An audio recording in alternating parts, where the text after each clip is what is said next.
Well, hello there, all you absolutely magnificent people, and welcome back to another episode of An Ecologist Plays, where we talk about nature while playing games. We are starting a new game. We are playing some Nightingale, and I'm going to play this in as environmentally friendly way as possible, which means harvesting sustainably, whether those be plants or animals, building some nice houses, which incorporate all kinds of ecological principles, and of course talking about the ecology of the plants and animals we encounter as well, as we just quickly pick up our knife over here as well. I think this is everything we can grab from here.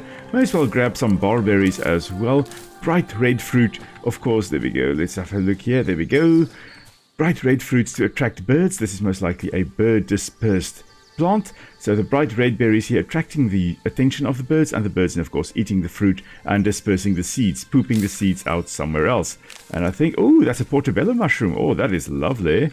Are these some more portobello? I think they are. Oh, they must be indeed. Oh, that is lovely. Yes, indeed, portobello mushrooms. Now, portobello mushroom, of course, one of the most widely cultivated fungi in the world. It's a very nice edible mushroom that will be Agaricus bisporus. Of course, you may also know it as the white button mushrooms, because they start out with that little white button appearance, and then as the fruiting body gets older, it becomes larger and darker brown in color as well. As we just grab some more material here. We do now also have both a hunting knife and a pickaxe, which we can of course use to just quickly chop down the sandstone here, and we're just going to pick that up as well, and then we can grab whatever is in here.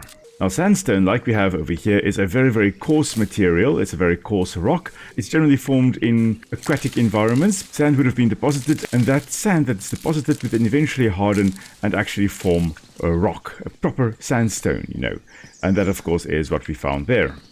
We're just going around harvesting everything we can possibly get. Now, the portobello mushrooms here are very often found in association with manure. They would be breaking down the manure. In this case, we're not finding it next to manure, although we did just find it in the camp here, so maybe there were either livestock poop or human waste that was left here. I'm just going to check here. We do have the quest to actually establish a base. We're going to take a while before we actually do that. We're not going to do that immediately. We are first going to get some weapons and find a nice spot to actually start our base. For now, we're just running around here. I think that we may find another treasured item at this little settlement over here. I think it is a bow, if I remember correctly. Oh, yes, we can get these little essences here. Of course, also very nice. And there we go, indeed. We've got the short bow, and the throwing knife, and some arrows as well. Well, there we go. I'm just going to take this emulation spell and actually apply that to my normal hunting knife, because what's funnier than actually casting fireballs with your knife?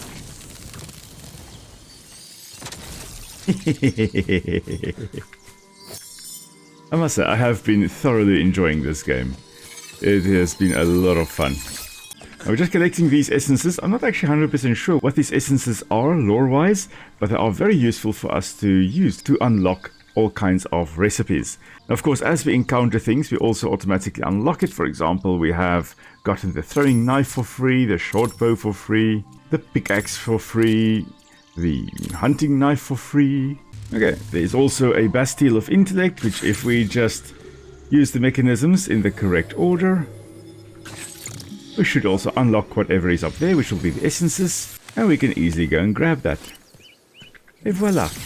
The thing is, I am starting to carry too many things in terms of weight, so I will need to find a place to actually just plop down some storage chests and, put some things away, some of the heavier things in particular. And I'll probably, I'll probably just do that right up here by this tent. It's a nice little location. From here, I think from here we can probably go to that settlement over there, try to find some civilization. Of course, we do need to grab the recipe for the angling basket there, but now we can build that as well. We're just going to plop that down right over there and put some of the heavier things in there.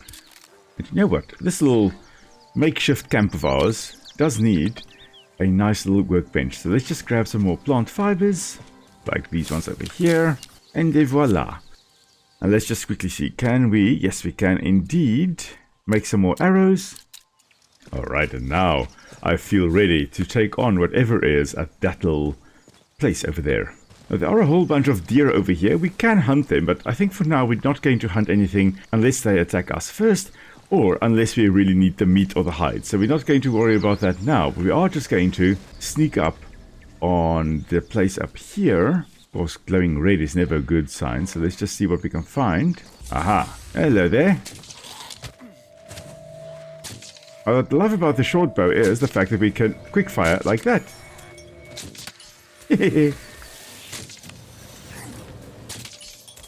Which is absolutely lovely. The thing is, we do need to get rid of that heart over there. That beating heart is what summons everybody. And there we go. They're dead. That's dead. That little charger there, and this little lamp guy over here, whatever they are called. And, ooh, grenade throwing guy. Go on, where are you, you naughty one? Just gonna dodge out of the way there and get rid of him. Camp cleared. Brilliant. Now, of course, we can also grab a sword here and some more essences. I'm just going to grab the wasna recipe over here because, well, I do love the wasna in the game here. Easy to make, just need meat and raw berries. Now, what I do love about this game is that whatever ingredients you use for the cooking here or for your armor later on, whatever you do, it actually influences what benefits you get from it. So that is absolutely amazing. It's, I think, unlike any other game I have actually played. It's very, very different, and I am all for it. That to me gives the crafting a whole other dimension compared to other games, you know. Now we can recruit Percy over here, so we're going to just get him as a traveling companion. And after chatting to the locals here, I think it's time for us to actually cook a proper meal. So let's go hunt one of those deer over here. As far as I recall, yeah, you can shoot them in the head, but the most damage you will do is actually if you manage to shoot them in the heart, which I did not do there, but that was a single shot. One shot, one kill. And then we're just going to skin it and grab some material there. So we got some meat, we got some bones, and we got the hide, and of course an essence as well. I think I'm just going to hunt one more deer. That should be enough. Ah, there are some bigger ones over here coming past. But never mind, they are very skittish. Okay, no luck. But we can mine our stone here, some sandstone here. And the lovely thing, now that we have a recruit, we can give all the heavy things to them. Just like such. Alright, now just having a look, there was another deer up there. So let's just try. Okay, so that wasn't a hard shot, but still a one shot, one kill. And that is enough for me. So again, trying to be as sustainable as possible. We're not going to hunt more than we need to. And I think what I'm also just going to do is I'm just going to, under the roof here, make a nice little cooking station as well. Perfecto. I'm just going to, you know what? You, Mr. Percy, I'm going to tell you that you are not allowed to fuel structures and you're not allowed to build unfinished structures. Because Percy put random stuff in here that he shouldn't have put, like fancy pants lumber. I just want normal wood in here, thank you. Now, we can make some mixed plants here. And that is a mission of ours, we need to do that. So let's put in some portobello mushrooms. And let's put in some blueberries. And you'll see that if we actually put in more portobello mushroom, it doubles our stamina regen. But if we instead put blueberries in, our stamina regen doesn't double, but we have more stamina overall and also a bit more health regen. So I like doing that. There we go. Let's just make that and eat that. Now there is another treasured item to the south that we can go and grab. So you know what? Let's go do that. Technically we shouldn't be running around in the rain. It is not a great idea. Our stamina regen I think is lower if we are wet. Yeah, so we'll probably do a little bit more poorly in the rain. But you know what? This is fine. I come from an area that's basically a desert. Well, not quite a desert, but basically an arid region. I love rain, and especially here where we are in the southern part of South Africa. Oh, it has been extraordinarily dry so far this year. Usually this time of year we've had about 800 millimeters of rain. Well, thus far we have had a total of 395 millimeters of rain, so less than half of what we should have gotten thus far.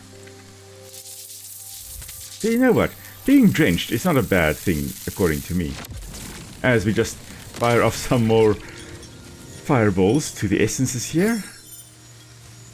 A little bit easier than chasing them down the whole time. I did just hear a wolf. So let's just grab our bow and arrow. There we go. There is a wolfie there. Now the wolfie will attack us, so let's just shoot it first. Oh, there we go. Okay. Just going to quick fire the whole time. Oh dear. Yeah, I did sprain my ankle there by falling down. There we go. Come on, little Wolfie. There we go. Headshot. So yeah, we did defend ourselves there, but nothing goes to waste. We will use everything we get. Now there was here where the Wolfies were, there was something here. There we go. There's a nice little statue area here. And we also found some blueberries again, which is absolutely marvelous. Some more normal mushrooms. So these mushrooms here, well, these are Amanita muscaria, the fly agaric, the typical toadstool you find. And well, the characteristic red with white spots, not to be eaten.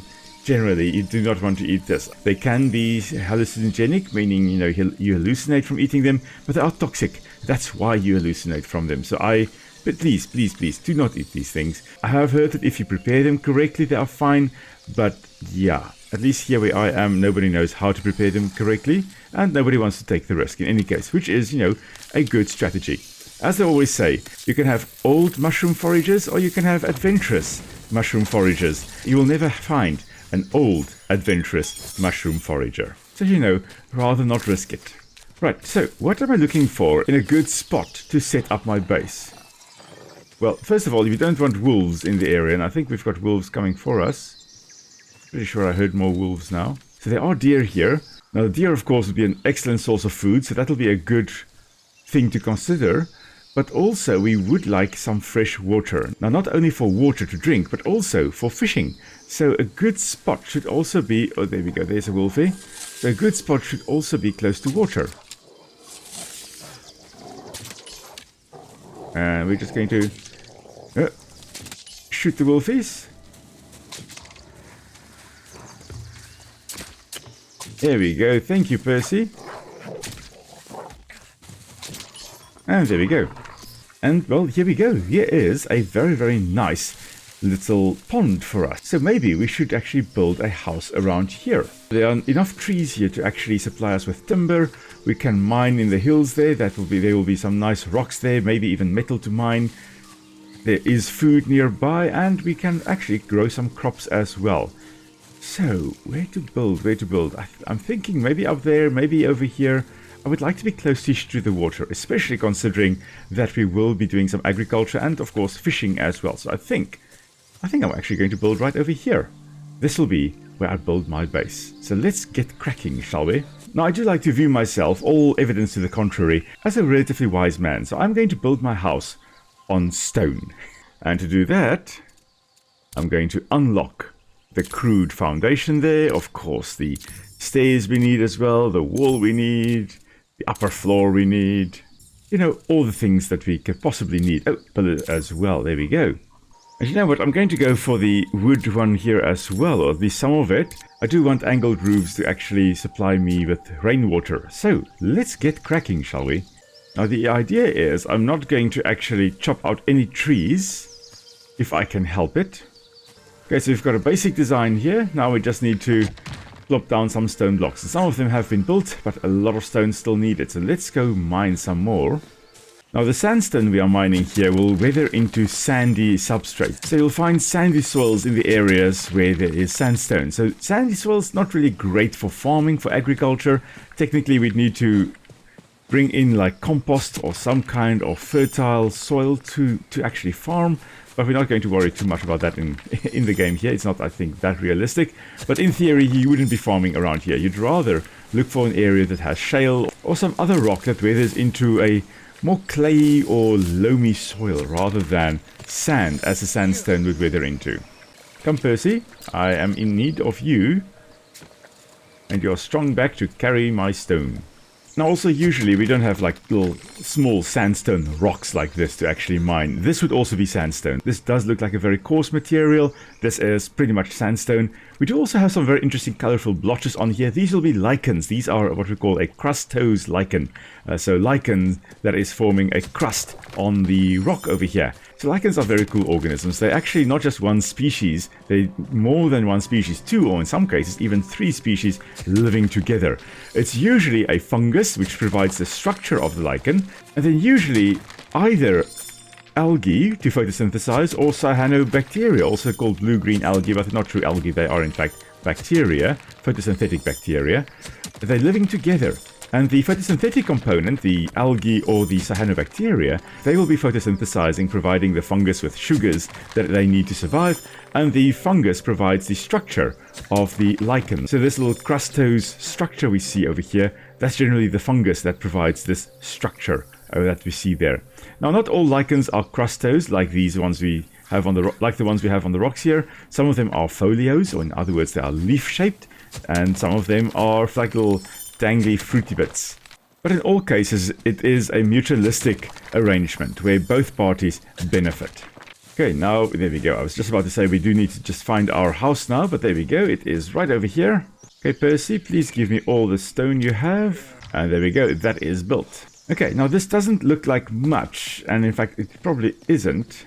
Yeah, you know what? I should probably just delete these foundations here and actually hollow it out a bit. So let's just do that quickly. Okay, I've got a new, more or less rough plan drawn out. And unfortunately, I have nowhere near enough things to actually build this. Now, I do need some timber, so what we are going to do is we're just going to harvest some trees. Just a few here and there. Actually, you know what? I was going to suggest that we actually chop down the trees down here, but the thing is, they are very important. All these logs lying over here, they're busy decomposing, which means that the nutrients that are locked in them are slowly but surely being released by fungi and bacteria, so decomposes. And that is then going into the soil and is fueling the growth of the forest here. So we're not going to chop those logs there. Instead, we're just going to chop this one tree here, and we're going to leave the stump, because later on, much later on, we are going to have the ability to have regrowth, which means we can regrow the trees. We're going to leave this one. We chopped one tree there. Let's chop here and there. Now, what we are doing by chopping out these trees here and there is we're actually letting sunlight hit the forest floor, which is going to help with the regeneration. Like, look at this. There's a nice little sunny spot here now where it was shaded out before. Now that we've chopped this tree out, sunlight is hitting the forest floor there, and that is going to stimulate the germination of a whole bunch of different plants, not just understory plants, but also things like these little tree seedlings over here. So it's important that occasionally some trees do fall in the forest, and we're just going to expedite that process. We're just going to make it happen faster. And there we go. The house, the basic shape at least, is now more or less done. So here's the thing. I want to be as self-sufficient as possible, and in order to do that, I'm going to also have rain barrels here, as well as the plant box. And what I will do is I will have a little section over here, I think, which will have plant boxes on them. I'm going to have to rethink this though, because I did want slanted roofs with for the rain barrels to actually then catch water. And yeah, thus far I can't really figure out how I'm going to make that work. But I'll think about it, and then I will probably get to that by next time. Oh, but before we go, I did almost forget, we do need to place down an estate cairn as well. And we're just going to place that down, I think right next to our house, right over here. We are going to, no, not over here. I think right over there. That is where we're going to place that. And there we go. Now this is automatically our respite. This is where we can travel to from anywhere on the map, or even from other realms as well. I think this is where we are going to call it today, everybody. So thank you very much for joining me on a little adventure over here. Hope you had fun. I have been having a blast in Nightingale, and I can't wait to actually go and explore other realms. But for now, we do need to become more self-sufficient, and I'll get to that by next week, Friday's episode. So if you enjoyed the video, please do give it a nice big thumbs up, and comment what you would like to see me actually do in the game. And of course, if you haven't yet, please do subscribe. Really great to welcome everybody to the Ecology Squad. Until next time, everybody, stay safe. I'll see you all soon. Cheers!